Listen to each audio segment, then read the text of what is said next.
Hello everyone, Nishant here from learnqaskill.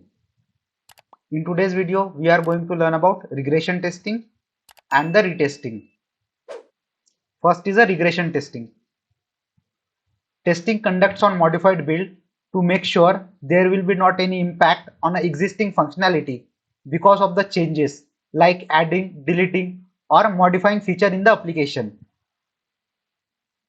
Regression testing means testing the defect functionality with the dependent functionality. That is called regression testing. So let's take an example here. So this is the build one.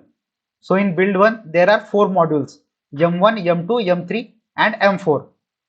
If there is any bug found in a M2 module, so we have to raise that bug. So we will raise that bug with the developer and developer will fix that bug and they will release the new version of software. So let's consider the build 2 as a new version of software and they have fixed the bug found in a M2 module.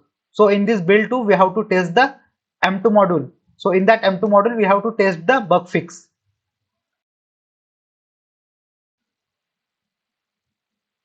And this M2 module is dependent on M1 module. So along with the M2 module, we have to test the M1 module as well because this M2 module depends on M1. So this checking the bug fix along with the dependent module or dependent functionality, that is called regression testing.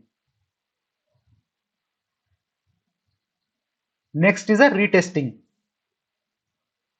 Retesting is done to make sure that the bug is fixed and whether the failed functionality is working fine or not.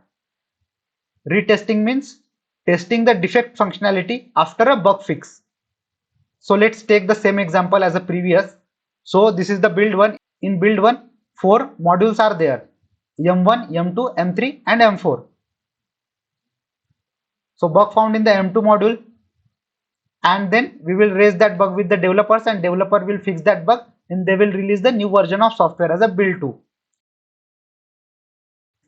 And in the build 2, we will test the bug fix in the M2 module. So the testing this bug fix is called retesting.